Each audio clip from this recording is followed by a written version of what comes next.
যৌবন।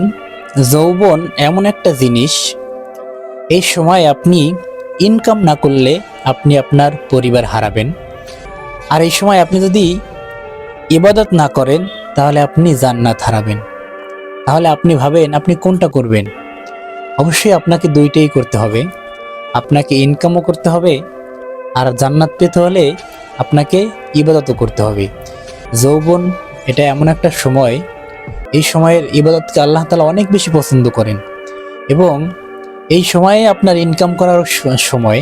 এই সময় আপনি ইনকাম না করলে বৃদ্ধ বয়সে আপনি কি খাবেন, কি করবেন, ছেলে সন্তান কিভাবে মানুষ করবেন, তাই না?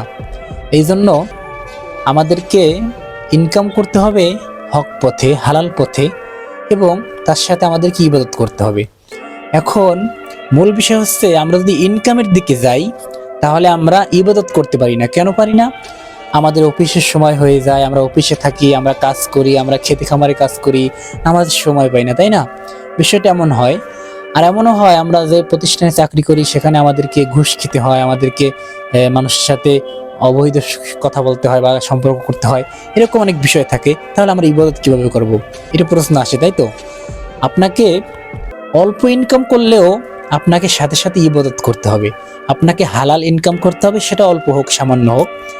তার সাথে আপনাকে মাত্র ছোট ছোট কয়েকটা আল্লাহ তাআলার হুকুম মানলে আপনি জান্নাত খুব সহজে পেয়ে যাবেন। জান্নাত অতটা কঠিন নয় আমরা যতটা কঠিন বানাই। দেখেন, আপনি শুধু কি করবেন? হালাল পথে থাকবেন, হকের পথে থাকবেন, হকের পথে থেকে 2 টাকা ইনকাম করবেন, 5 টাকা ইনকাম করবেন।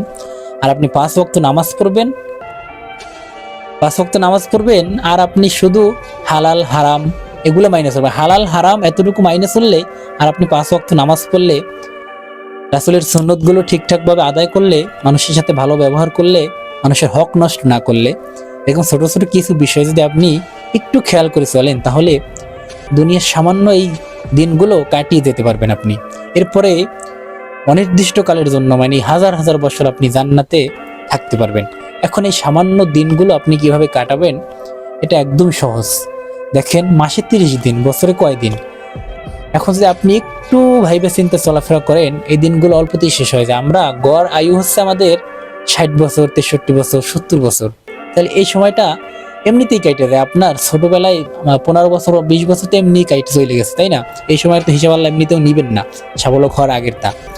এরপরে বৃদ্ধ বয়সেরটাও আপনার অতটা গ্রহণযোগ্য নয়, কারণ আপনি বৃদ্ধ হয়ে গেলে তখন আপনার বিভিন্ন রোগ ব্যাধি অসুখ এভাবে হবে, আল্লাহ এগুলোও ক্ষমা করে দিবে। শুধু যৌবন যে সময়টা, অর্থাৎ মাঝখানে আপনার 20 থেকে 25টা বছর গড় আয়ু হিসেবে আমি বললাম, এই সময়টা একটু যদি আমরা যুবকরা কষ্ট করতে পারি, একটু আমল করতে পারি, হক পথে উপার্জন করতে পারি, তাহলে আমাদের জন্য জান্নাত একদম সোজা।